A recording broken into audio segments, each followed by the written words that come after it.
It is my special privilege to present the C3E Government Award today to Kim Smaczniak, Special Counsel at the Federal Energy Regulatory Commission, or FERC. Congratulations, Kim. Kim is in her 14th year as a public service attorney, 9 of which have been within the federal government. Prior to FERC, Kim led the Clean Energy Program at Earth Justice, a nonprofit law firm, served as a climate change negotiator for the U.S. State Department's Office of Global Change, and served as counsel to the U.S. Senate Environment and Public Works Committee, and as a trial attorney for the U.S. Department of Justice. Quite a resume, I must say. And so I don't need to remind each of you in the room really how central transmission planning and execution is to the clean energy transition. And through her work at FERC, Kim is critical to laying the legal foundation for the U.S. to take these critical steps. She has shaped historic reforms to policies and rulemakings that better enable the grid to reliably and affordably sustain this transition to clean energy.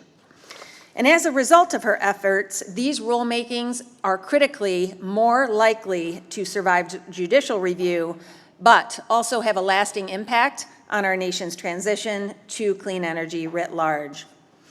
And so personally, Kim is widely recognized as the rare combination of a brilliant litigator who also fully understands every aspect of a case's underlying policy and technical considerations, and I would say, quite importantly, the human element of this transition and the energy system writ large.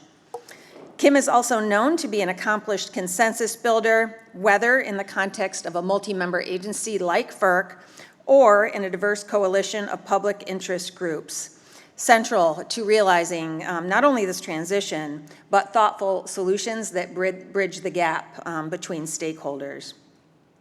And very relevant and necessary to establishing this network of powerful women in clean energy, Kim is a dedicated and committed mentor.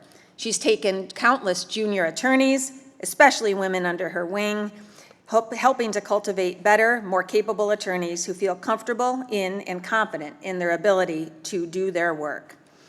So, in Kim's own words, I uplift those around me because I know the power of others' belief to shore up one's own. Because our task is so large and so looming, we cannot afford to lose one person of excellence to the corrosive doubt of, I don't belong here. Well, Kim, after getting to know you, and certainly on the basis of this award, I can attest to the fact that you definitely belong here in the near, mid, and long term. So I am honored to present you with the C3E Government Award. Congratulations, Kim.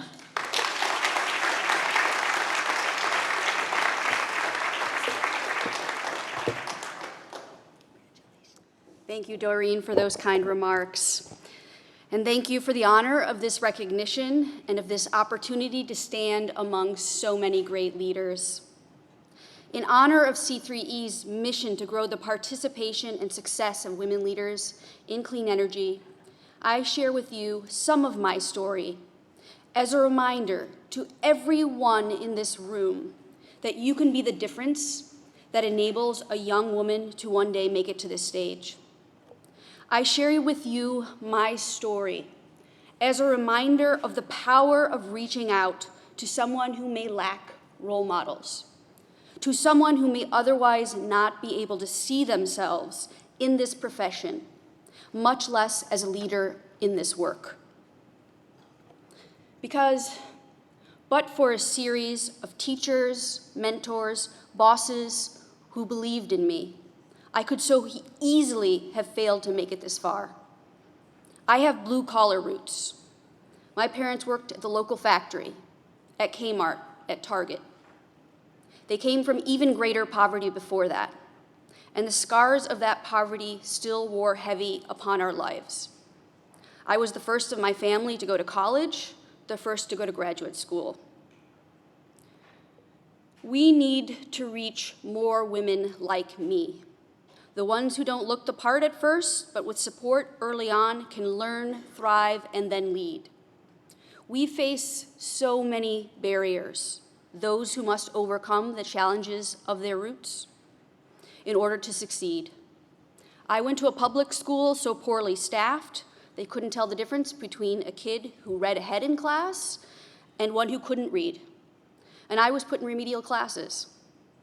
You would have been forgiven for doubting, if you'd met me when I was a teen, that I would even manage to finish high school.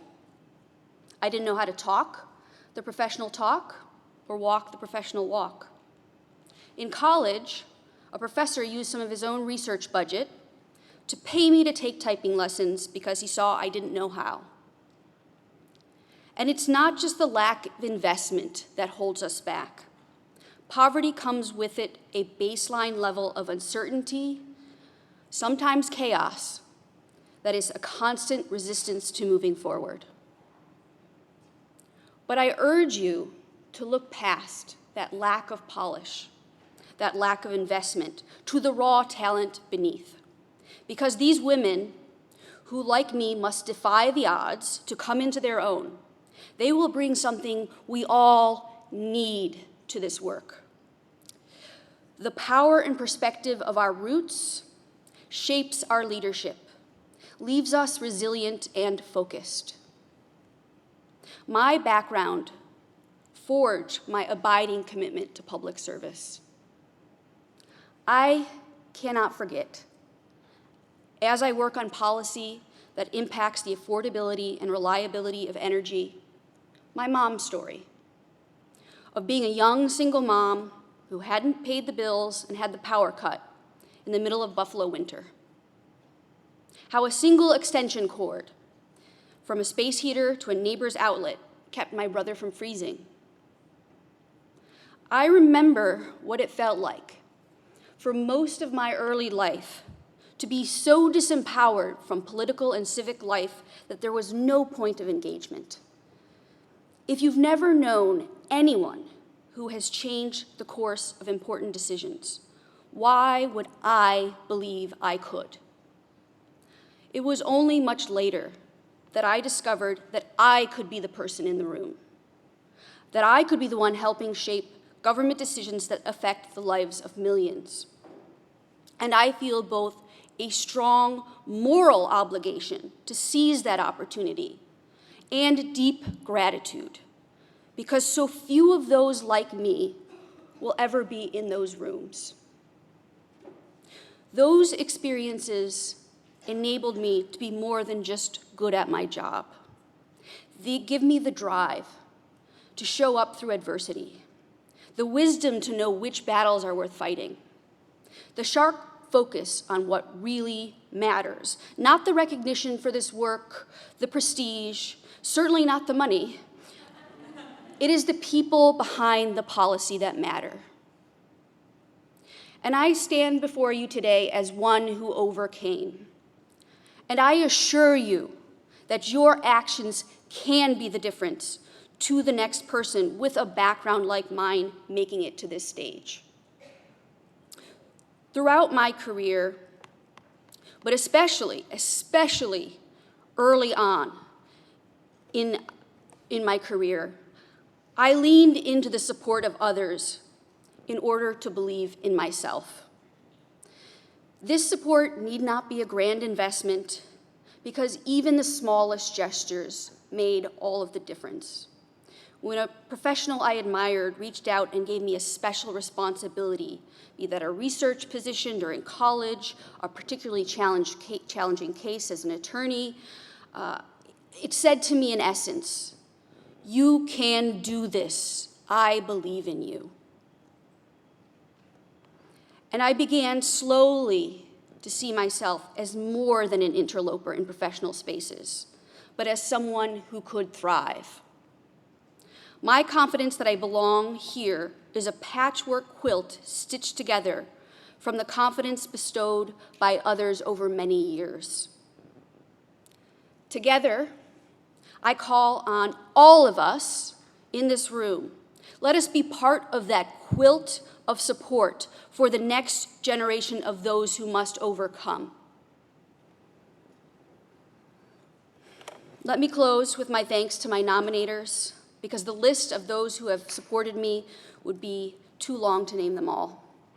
But I want to at least acknowledge my former Commissioner Allison Clements, who first saw my work at FERC and decided this deserves to be recognized, and to Matt Christensen, the General Counsel, who picked up the baton and got it done.